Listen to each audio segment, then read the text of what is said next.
Hi everyone, it's Paul Tilley and welcome to EC 1210 Macroeconomics. Today we're looking at Unit 4, Aggregate Supply and Aggregate Demand.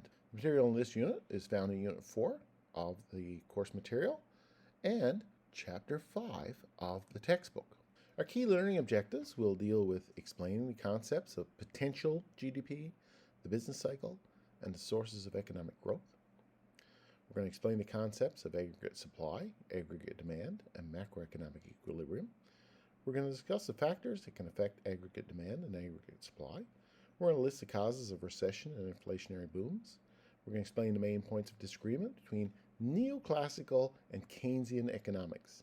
And we're going to explain modern view of aggregate demand and aggregate supply. First off, we have to really understand where we come from in the big picture, okay? So far in this course, we have spent a lot of time talking about this thing called gross domestic product. And gross domestic product is really the value of all goods and services produced in Canada. Okay? And when we think about gross domestic product, look at gross domestic product year after year after year, we can say, oh, gee, gross domestic product is growing, meaning our economy is growing. Or if we look at gross domestic product and it's declining from one year to the next. So it's a real measure. It's like taking the blood pressure of the economy. So GDP is an important measure for measuring the health of the economy. That's the key takeaway. But the fact is, even though we spend a time looking at that, we really haven't spent any time yet at saying what causes it. Why is it that we have a higher GDP one year over the previous year? What are the causes of this economic growth? The first thing we need to look at is something called this thing potential GDP. And I'll just explain it in layman's terms first. If we think about our economy, and if we think our economy has, for example, a certain degree of land, a certain degree of labor, a certain degree of capital, and a certain degree of entrepreneurship, these are what are called the factors of production. Okay, this is all the necessary ingredients in the recipe creates economic growth.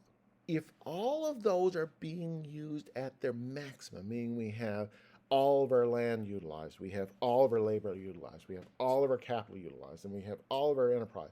If all those are firing on all cylinders, we expect our economy to do a certain level of gross domestic product that is a maximum possible level.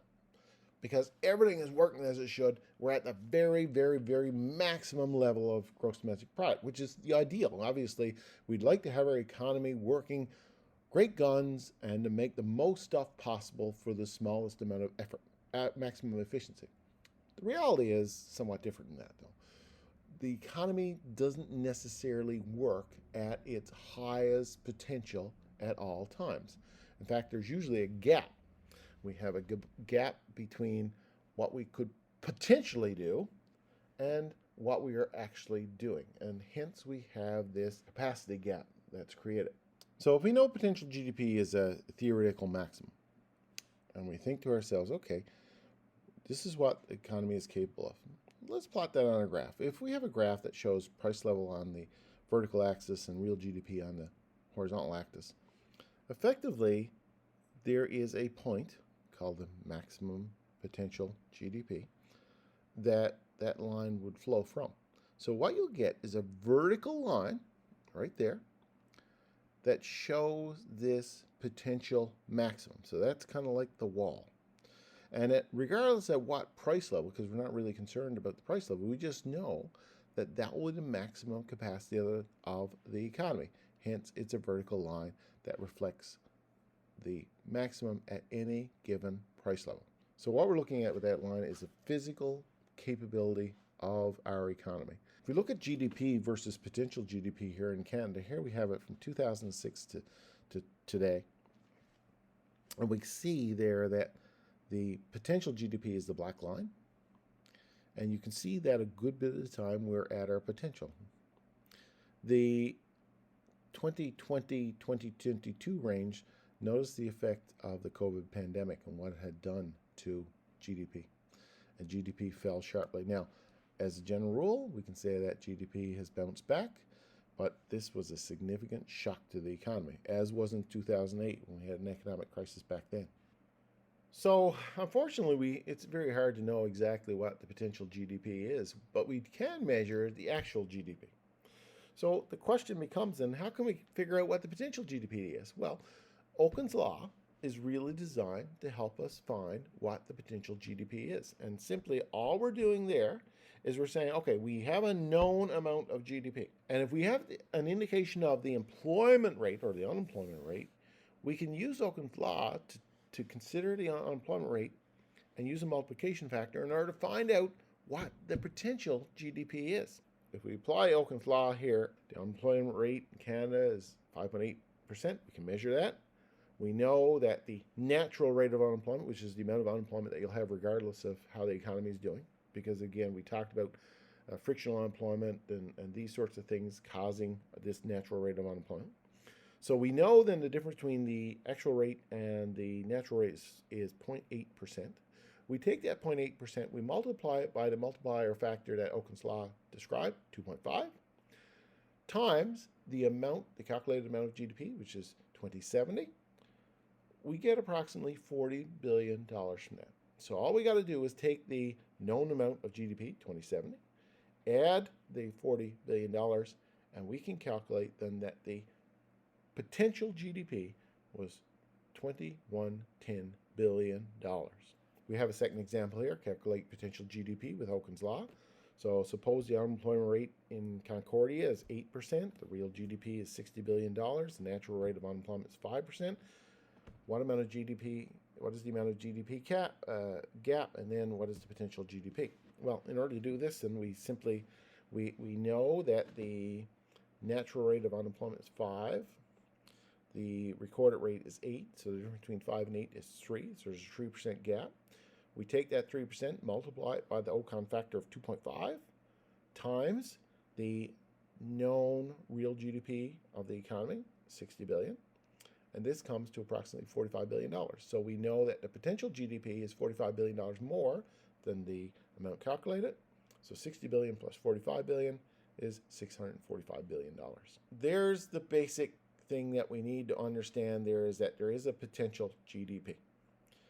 How can we get to that potential GDP? What can we do to make our economy work as best as possible in order to reach its potential? Well, we got to be able to improve a lot of things. We got to improve the quality of the labor, that first factor of production.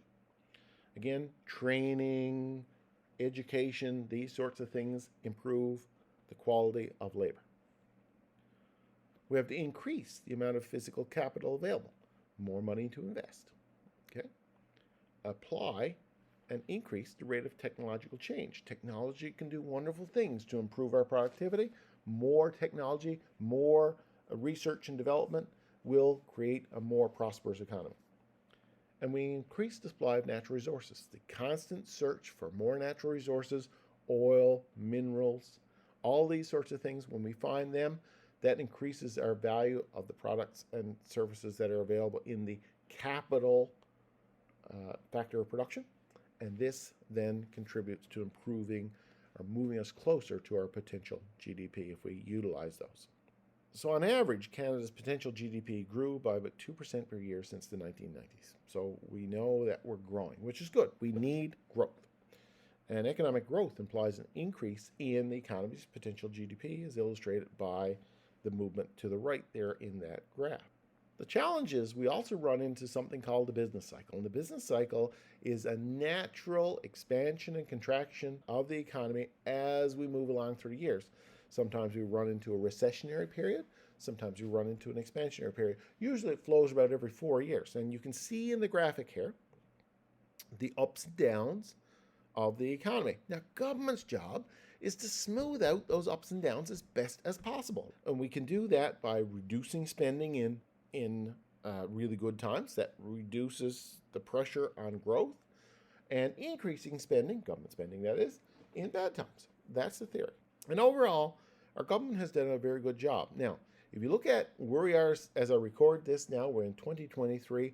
We're into a period of potential recession. Just coming out of COVID, interest rates have gone up, the economy is slowing down a bit. Organizations like the Bank of Canada are watching this situation very carefully to make sure that we don't run into a recession The economy's slowing down, but not so slow that we run into a recession. Now let's look at the second objective. And the second objective looks at this calculation of how we're doing. In this course, unlike in the micro course, when we looked at the micro course, we were looking at supply and demand, but we were tending to look at it from the point of view of a consumer and a firm. Okay, so the micro level. We're doing exactly the same thing here, but we're looking at it from the economy's perspective. So when we use the word aggregate, an aggregate means a summation of all the supplies for the purposes of suppliers. So all the firms and all the organizations supplying stuff, we add them all together, that gives us aggregate supply. So basically, it is the supply of all the individual firms and entities in the country. We also have what's called aggregate demand. And aggregate demand, unlike we had consumer demand back in micro, now we're looking at every consumer and every company and every government that buys stuff. We add it all together, and that gives us aggregate demand, which is the total demand of all of the buyers. So let's look at aggregate demand first. And aggregate demand is just a total quantity of final goods and services that consumers, businesses, government, and those living outside the country, so we're talking about, a broader group than just consumers. That's how much these folks will buy at various prices. And we talk about aggregate demand, AD, equals the consumer demand, C, plus the business demand, I, investment, plus government demand, G, plus net exports. Okay? So, and you can see that the demand curve is still downward sloping. So higher prices still demand less, lower prices still demand more. So why is the aggregate demand curve downward sloping? Again, same basic reasons we saw back in micro. We got higher prices result in lower real wealth, which causes people to spend less. If prices go up, you can't buy as much. Simple as that. The interest rate effect, higher prices cause higher interest rates, which leads to lower investment. If it costs a lot more to borrow money because the interest rates are higher, you're not going to invest money in businesses. It makes it challenging to invest because it's cheaper to keep your money in the bank or safe to keep your money in the bank. And it's harder to borrow money to buy stuff, right? And foreign trade effect, which is higher prices make Canadian exports less attractive to foreigners. If our prices go up relative to any other countries, you're going to buy from the other country. The aggregate demand curve looks very similar to the demand curve. It's a downward sloping curve, and you can see too that here we have the price level on the vertical axis and the real GDP on the horizontal axis. And as we move down, in other words, real GDP goes up as prices drop. We also saw, as in the demand curve, we saw what causes shifts in the demand curve. So we saw back here, we're seeing movement along the demand curve, price-related movement. Now, what causes the demand curve to shift? We can have the demand curve shift, move to the left or right, the whole curve move right to the left or right, because of some change in the economy. And this shift is called an aggregate demand shock. So a rightward shift of the demand curve is a result of increased demand.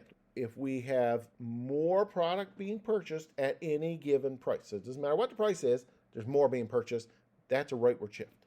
A leftward shift means that there's less product being purchased no matter what the price. And this is a contractionary shock as opposed to the other one, which is expansionary shock. These movements in the curve, and again, you can imagine the curve moving this way as a reduction. So if the curve moved this way, you'd have less product being purchased at any given price. And if we have an expansionary shock, the curve moves over here.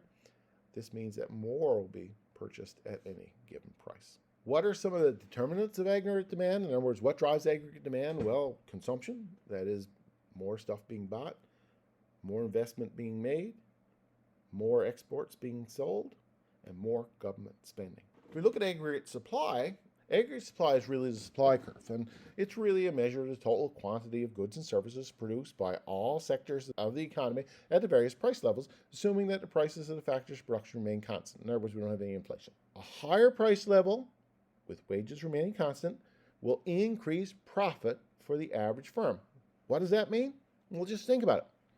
If prices go up, the firm is selling eggs, and it sells them for $1 a container. It makes $1 every time that someone buys a container. If the container was sold for $2, they make $2. So basically, higher prices increases profit. Lower prices lowers profit. And again, same idea in reverse. Lower price means less money being made.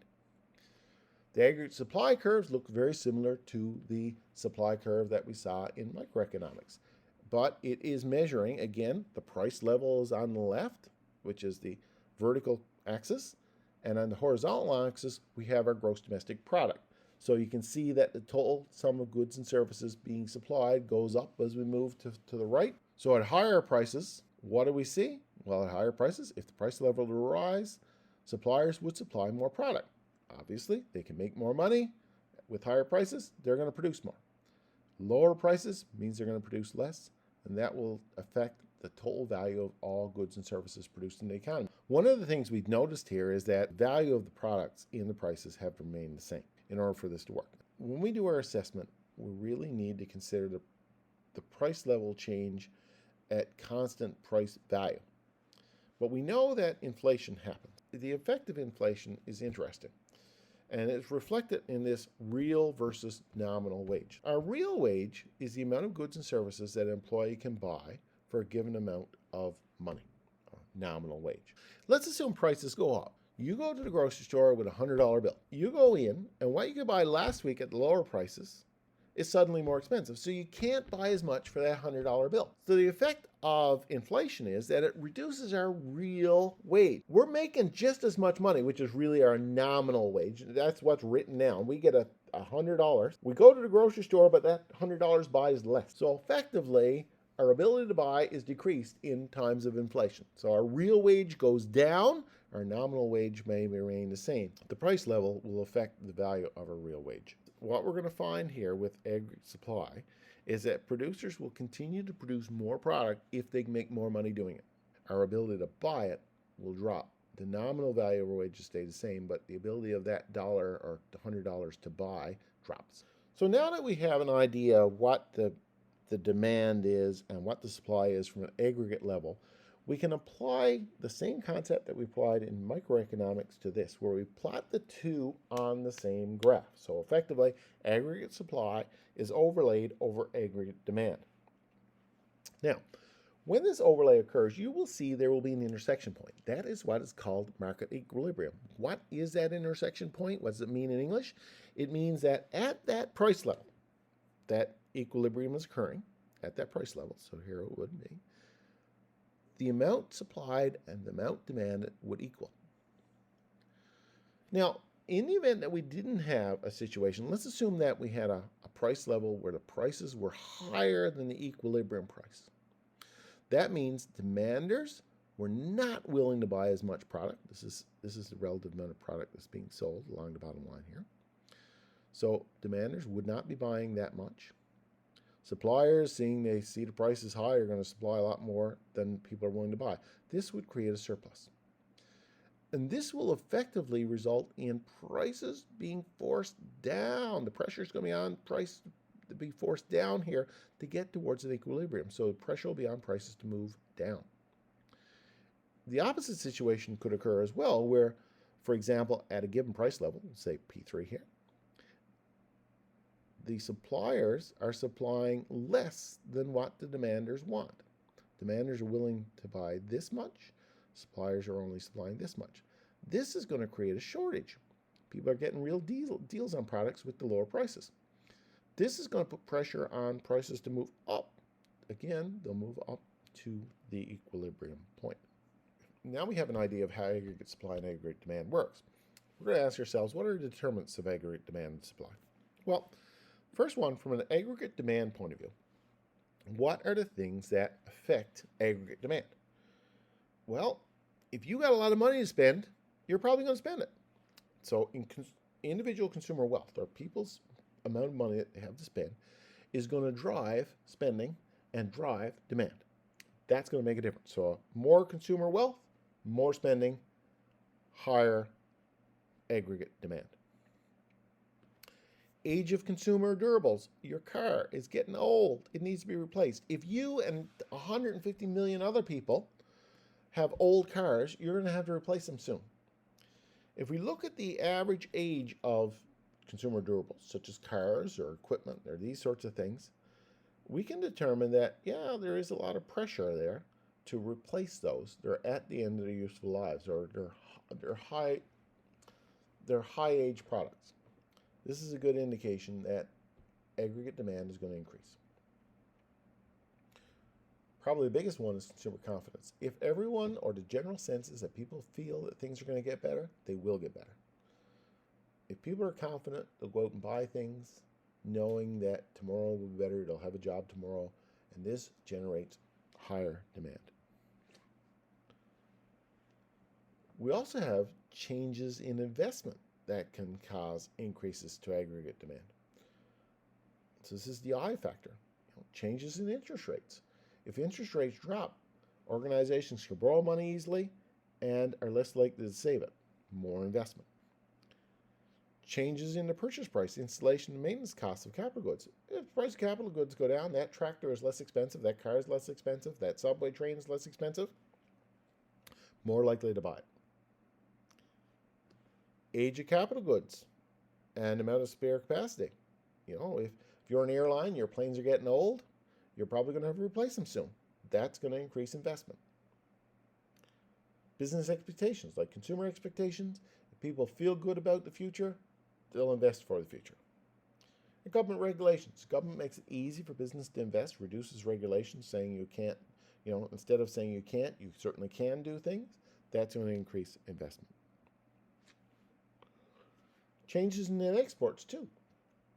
If the value of the exchange rate is such that it encourages more exports, that's going to bring a lot more money into Canada. Income levels abroad. If people are better off out there in the world to buy more products from Canada, that's more products going out. That's an increase in aggregate demand. If foreign goods go up relative to ours, if everything else in the world is expensive except for Canada is relatively cheap, more products are going to be sold out of here. That's going to increase aggregate demand. And tastes of foreigners, if the tastes of foreigners are favorable towards Canada, we love Canadian nickel because we can make batteries out of it for electric cars, that's going to increase aggregate demand for not only nickel, but most other things Canadian as well. Government spending is also going to have an impact on determinants of aggregate demand.